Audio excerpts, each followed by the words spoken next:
Well, OK, rarely a week goes by now without letters from all you QUO fans, right, threatening mayhem if we don't have the band on the programme. So, in answer to so many questions, it's a pleasure for me to welcome to Whistle Test Francis Rossi and Richard Parfitt. Welcome. Hi, Bob. How are you doing? It's very nice to see you. Particularly at this time, Francis, which is a milestone for the band, isn't it? 15 years in existence yesterday. Yeah, since the first gig of the band, we always take them the first gig. It's probably a bit longer, but it sounds a bit too much to say that. From the first gig was about 15 years in a terrible... The cricket club. Cricket club, Dulwich. Nufstead's Working Men's Club. One of those touches, I'm afraid. Got me badge. I got me badge. We've found a marvellous photo, actually, that comes from '62, around that time, from Butlins. Yeah, Four good-looking boys. Everything goes This is down. about the time that you joined the band. I wasn't quite in when that picture. That's the one up the telegraph pole or something. No, that's the one. There, it's on the monitor. Ah, that's the one, yeah. Gibson, that love. Mother Kelly's. Look, I was watching when that picture was took, actually. Yeah, you got booed out of there. Yeah, I know.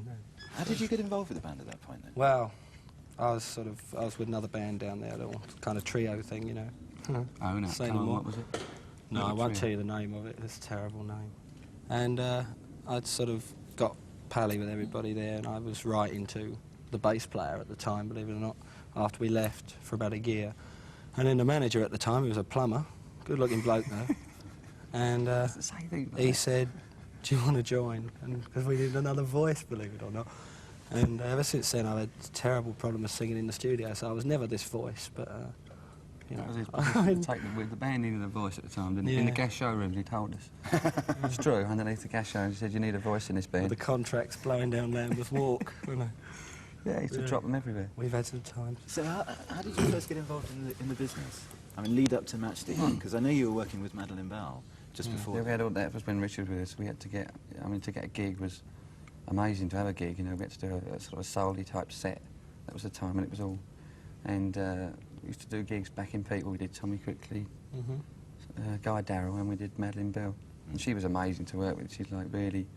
She came in and said, well, down in the gas showrooms again, in the basement.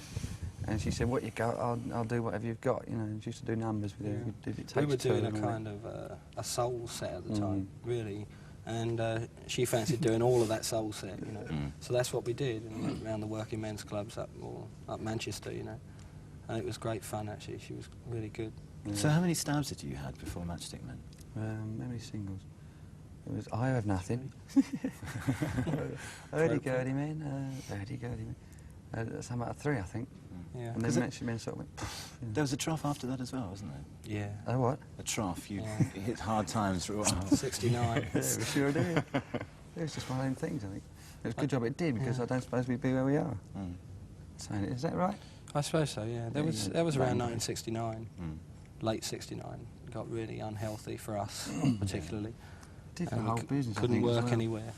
Everybody seemed, the whole business seemed to be flat. There seemed to be it was a summer. It was a summer. It's good, isn't it? Not really. No.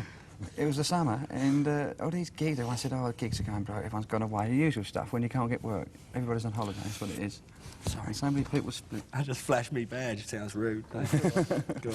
Yeah. So all these bands were splitting up, and we didn't know what to do, so we just kept rehearsing in this pub. We still thought we were wonderful. So it's, you know, wonderful, aren't we? Because talking about the business, Francis, you know, I mean, a lot of people are saying at the moment, me included from time to time, that the business isn't at its most healthy right now. I mean, has it changed? I mean, have you noticed an enormous change since you've been working? I don't know, we seem detached a little bit now, because you get out of the thing of being, when you're a club band, or when you're into a club thing, you seem more in touch with it, I think. This is why when you get a new wave, everyone says, oh, this new wave thing's happening, everyone hopes it does, you know, because you say it needs more, but I don't know, it's difficult. I think it changes all the time. One can't keep up, really. One can't. Four can't. Been on telly. I must mention you. Thanks. It's Rick. Oh, yeah, my English shirt. Yeah. Got it off Big Kev, didn't I? Big Kev. Number 7 or Little Kev, I say, yeah. Number 7. Flash it, go on, look at it. Number 7. Tea stain on the front. Terrific. Which one did you get it? Yeah. So listen, wreck this microphone. Because I'm going to surprise you with a piece of film as well in a second, but before we look at that, just plans into the future now. What's happening next? Oh, we're about to do an album, aren't we? Are we? We're thinking of doing an album, I suppose, a British tour we need to do soon. And then we start sort of Japan, Australia and Europe all over again, you know, to say what's going to happen in the future, apart from basic tours and same as what everybody does. You do an album, you do a tour, and you go on and see what comes tomorrow. Might even come back here, you never know, you might ask us again. You might. It'll be a rainy day.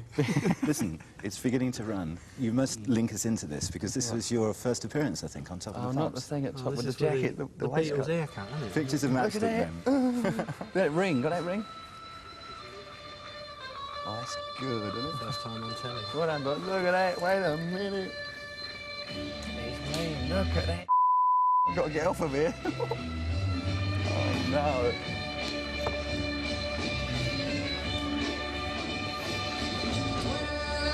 I'm going. So different, isn't it?